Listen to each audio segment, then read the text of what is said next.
Sebenarnya ini akumulasi dari kekesalan yang udah terjadi dari bertahun-tahun lalu ya gitu.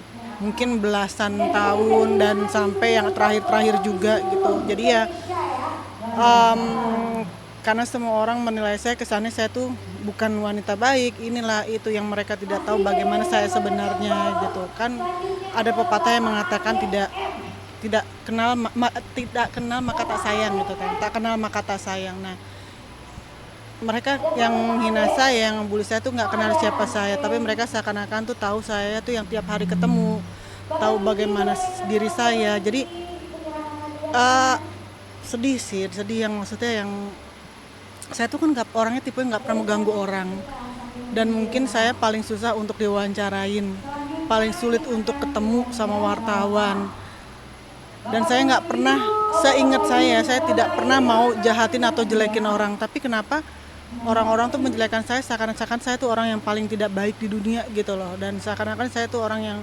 selalu melakukan kejahatan, apalagi kesannya kayak saya tuh maaf ya perempuan yang dibiayai sama laki-laki gitu. Saya sekarang gini deh, kalau kita mau bahas ya, mungkin masih banyak perempuan yang terlihat baik padahal mereka sebenarnya tidak baik gitu. Kalau saya orangnya apa adanya, inilah saya.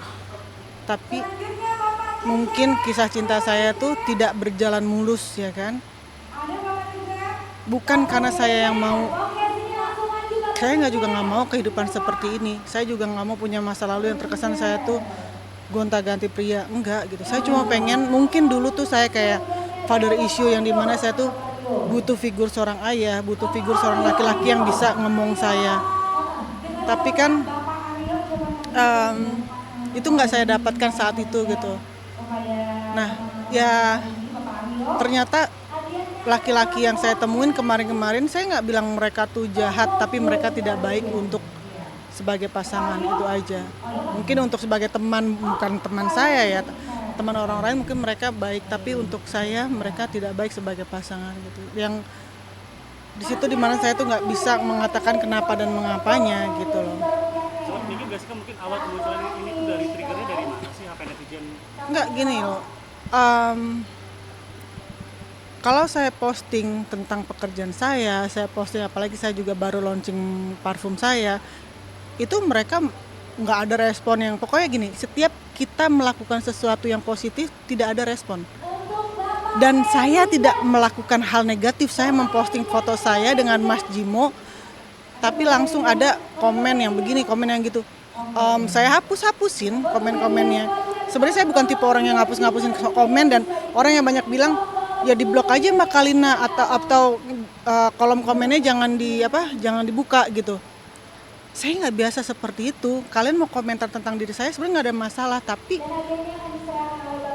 sekarang kalau kalian komen tidak bisa komen di Instagram saya, bukan berarti kalian nggak bisa komen di medsos lain kan, di YouTube, di mana yang mereka bisa lihat tentang saya kayak gitu.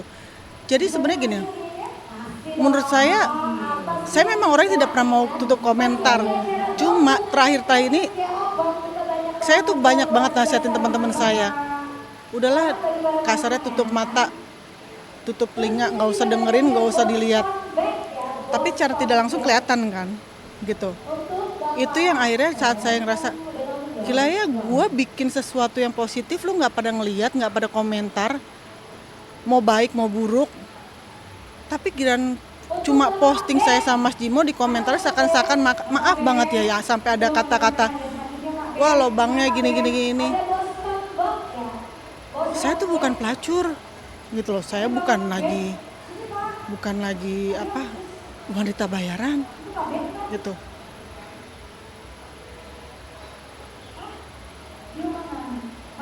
Saya tahu mungkin saya bukan ibu yang bisa dibanggain, tapi bagaimanapun juga saya sangat mencintai anak saya gitu loh. Dan saya sudah bilang sama anak saya bahwa saya punya pacar, boleh nggak Cah? Saya kasih tahu, ini loh Om Jimo yang ini, saya kasih tahu Instagramnya, boleh nggak? Saya nanya sama anak saya gitu. Iya mah, nggak apa-apa, it's okay gitu.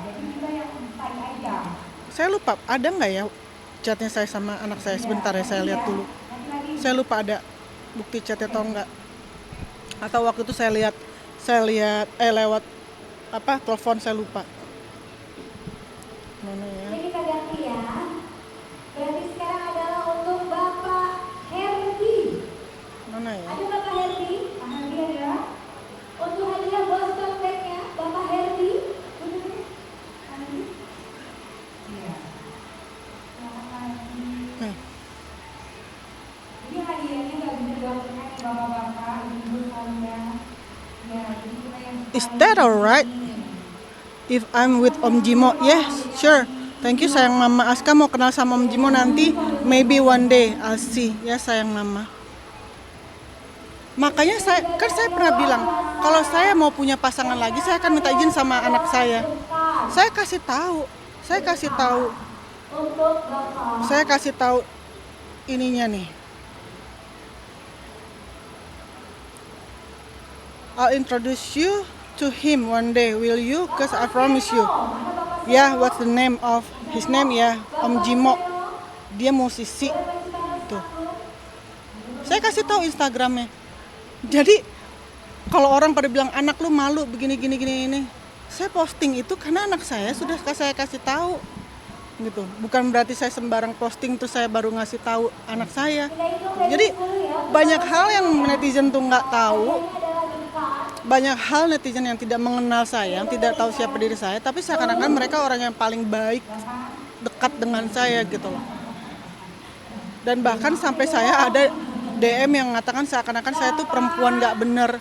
Lu iri ya sama anak lu? Saya seorang ibu, saya yang melahirkan Aska, saya yang membesarkan Aska. Iri dalam hal apa saya sama anak saya gitu loh. Gitu. Apa yang harus saya iri dari anak saya? Dia darah daging saya. Justru saya melihat dia sebentar pulang. Ini mama papa saya. Iya.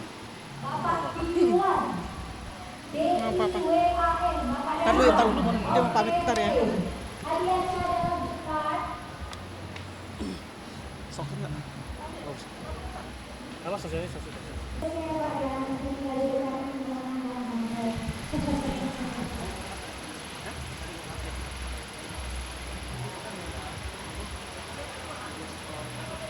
Oh iya, ntar pas bisa wawancara aja.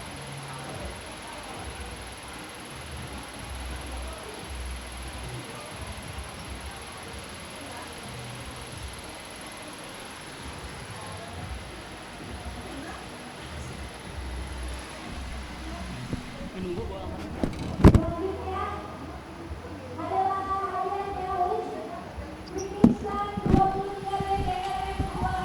Maaf.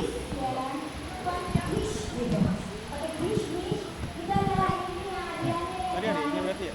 Hah?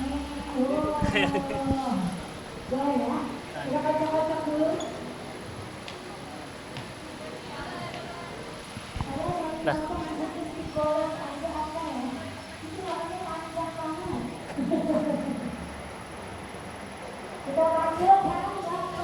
Cek. Ya, mungkin ini kan banyak juga ya netizen yang mengatakan bucin katanya. Kayak gini loh. Saya sempet sebentar saya ini dulu ya. Nih.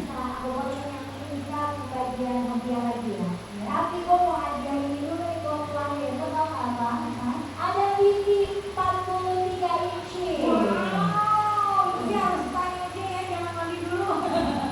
Kayaknya dia kalau berdua kan, jangan mandi dulu. Ada TV. Bucin, kalau menurut saya gini. Orang pada bilang ini, Kak Kalina nggak pernah belajar dari pengalaman sebelumnya. Justru saya belajar gitu. Kak Kalina tuh orangnya gampang move on. Saya nggak mau mengingat-ingat masa lalu gitu. Kak Kalina tuh kalau emang trauma, kenapa harus sama dari satu yang laki-laki ke laki-laki yang lain? Saya bukan selingkuh. Saya udah putus, tapi berapa lama baru saya dekat lagi sama laki-laki. Saya tuh apa yang saya bilang kemarin itu ya apa adanya. Kayak contoh misalkan saya bilang kenapa saya posting foto cowok saya pernah mas Dia bilang katanya nggak usah lah, nggak usah posting foto kita berdua ya gitu. Ya udah nggak apa-apa, aku juga emang nggak mau posting juga gitu. Karena kan waktu itu saya setelah yang sama yang kedua gitu, saya sempat dekat sama orang lama pacaran saya berapa tahun, ternyata dia punya istri dan saya nggak tahu gitu. Dan saya nggak mau lagi kejadian kayak gitu. Orang kan nggak tahu itu gitu. Terus dari itu dibilang lagi, Kak Kalina tuh apa namanya sih, ada nih kata-kata jahat banget ngomongnya yang mana ya, saya dikatain sensasi. Ya kalau bukan sensasi ya berarti bodoh. Masa iya pilih laki yang sudah kebanyakan nikah misalkan bla bla bla bla bla bla. Kalau Anda orang benar dan lurus, Anda akan ketemu orang benar dan lurus. Begitu juga sebaliknya, saya nggak belain siapa, cuma bilang terus ketawa-ketawa. Yang saya kasihan justru ibu Anda meninggal, dia bawa nama orang tua saya. Terus dia gitu, dia bilang, diingatin lagi saya, dia bilang katanya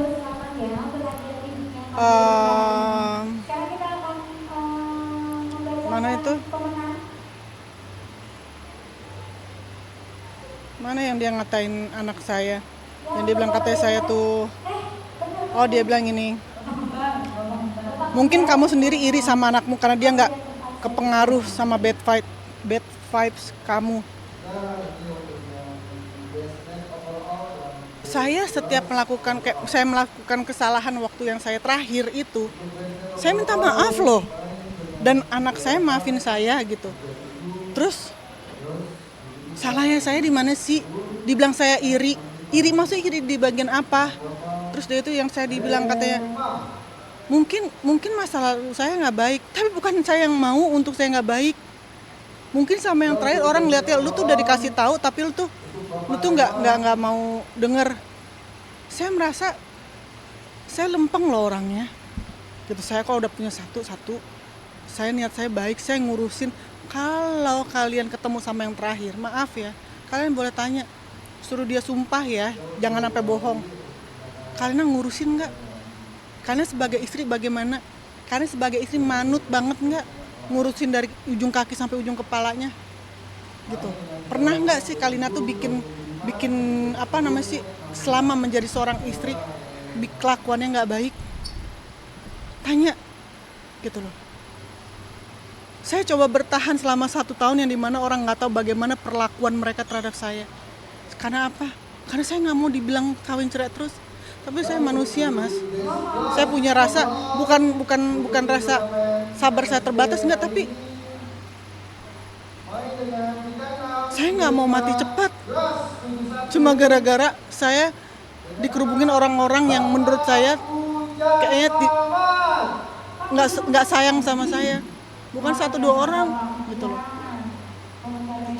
Itu saya diem sampai dia mempengaruhi ibu saya supaya ngomong ke wartawan omongan yang tidak baik, yang katanya saya 2 tahun nggak ketemu sama ibu saya kan, sampai ibu saya ngomong seperti itu.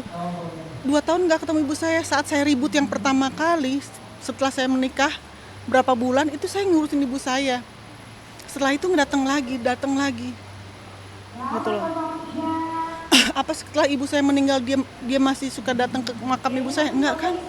Kenapa saat lagi ibu saya lagi bermasalah dia kayak gitu-gitu? Kan orang nggak ada yang tahu. Ini maaf ya, saya bukan luka lama, tapi orang mencaci saya seakan-akan saya tuh udah paling tidak baik. Dimana saat ibu saya mengembuskan nafas terakhir yang ngurusin siapa? Gitu loh. Orang pada bilang, di saat saya dikatain anak durhaka segala macam saya diam, dikatain saya istri begini saya diam, dikatain begitu saya diam. Tapi sekarang saya cuma pengen hidup tenang gitu loh. Saya pengen seperti orang normal, seperti orang normal yang melakukan kehidupan ya apa adanya gitu.